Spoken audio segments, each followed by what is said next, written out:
के पूर्व सांसद अर्जुन सिंह उनके साथ में मौजूद है। तापस राय को देख पा रहे हैं, भारतीय जनता पार्टी के नेता। और कल देर रात से जगद्दल पूरी तरह से अशांत हुआ है और अब भारतीय जनता पार्टी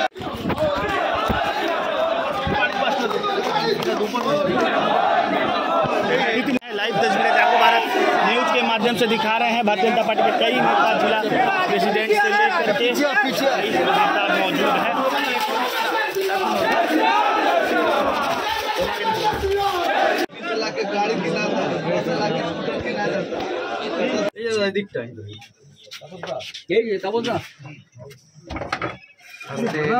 आज तक क्यों ढलजुई करबे ना কিছু নেই এই রাস্তা पे चलो भाई हम तो बोला था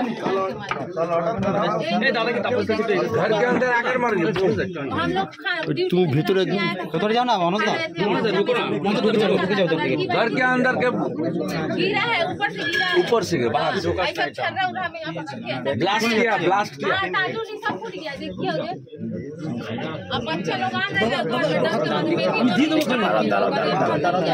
पुलिस इंक्वायरी किया है। पुलिस पार्टी सब आए थे, मीडिया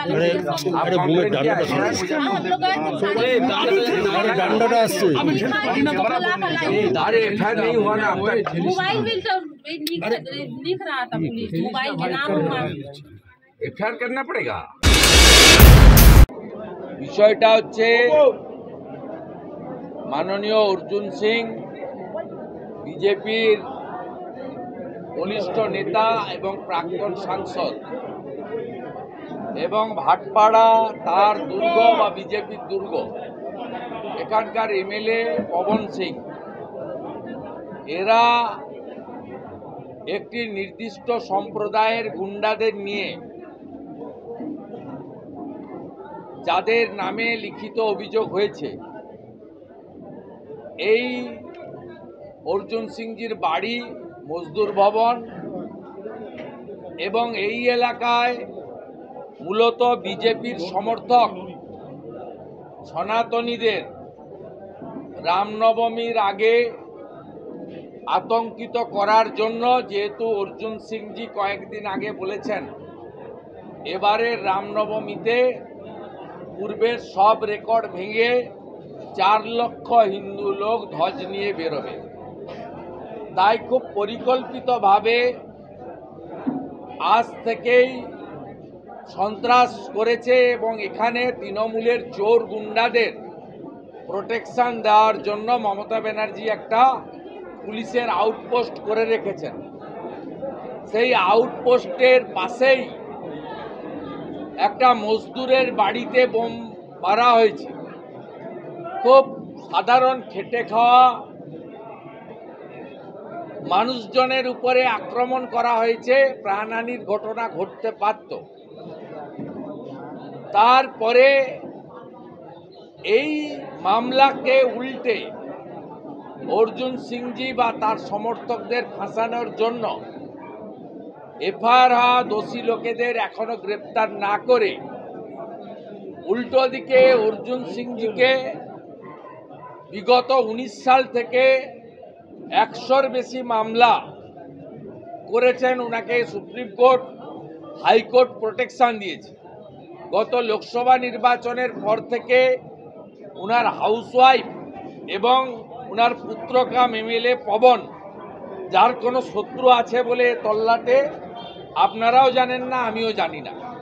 এত নম্র বিনয়ী মিষ্টভাষী মিশুকে একজন এলাকার জনপ্রতিনিধি এবং ওনার সুপুত্র, তাকেও মাঝে মাঝেই 3 ঘন্টা 4 ঘন্টার জন্য ভবানী ভবনে থানাতে ডেকে হ্যারাস করা হয়। এবং আমাদের কাছে নির্দিষ্ট তথ্য আছে, লন্ডন থেকে মমতা ব্যানার্জির নির্দেশে অর্জুন সিংজিকে মিথ্যে মামলায় ফাঁসানো, এমনকি গ্রেপ্তার করারও সাহস দেখাতে পারেন।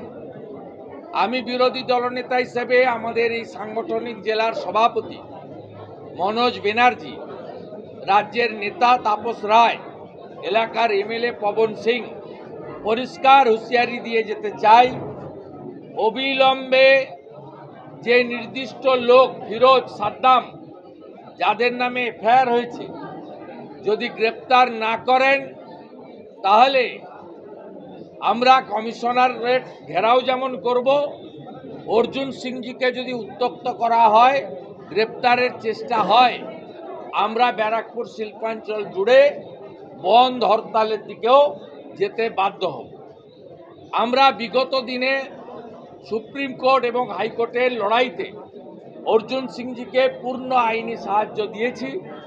আগামী দিনেও পুরো পশ্চিমবাংলার ভারতীয় জনতা পার্টি পরিবার আমরা অর্জুন সিংজির সঙ্গে আছি এবং আজকে আমরা দুটো স্পট ভিজিট করেছি, সাধারণ লোকের সঙ্গে কথা বলেছি এবং মমতা ব্যানার্জির নির্দেশ কার্যকর করলে পরিণতি খুব খারাপ হবে। বহুত ডায়লগ, সব ডায়লগ দেখা আছে। 19 সালে আমি তৃণমূলে ছিলাম, যখন এখান থেকে অর্জুন সিংজি জিতলেন দীনেশজিকে হারিয়ে, তখন এই বেচারা, এই যে যার কথা বললেন সঞ্জীব কুমার না কি বললেন, আপনি তো বললেন, হ্যাঁ হ্যাঁ, যে বলেছে তাকে বলছি, রিকল করুন মেমোরি। 19 সালে পালিয়ে গেছিল 6 মাস, আমাদেরকে কান্ত ফোন করে, বাড়ি ঢুকতে পারছি না। ওই যে যার কথা বলেন, নাম ধরার কি আছে, পার্থ ভৌমিক, ওরা কি লিডার নাকি? ওরা কর্মচারী একটা, ওর মালিককে আমি হারিয়েছি। ও বাক্স বদল না করলে অর্জুন সিং 45,000 ভোটে জিতে, পুলিশকে দিয়ে বাক্স বদল করে 60,000-এ জিতেছে। মানুষকে করতে হবে। মমতা ব্যানার্জি প্রাক্তন মুখ্যমন্ত্রী হবে আর ভাইপো জেলে যাবে, সেদিনই এর মুক্তি হবে, পার্মানেন্ট সলিউশন।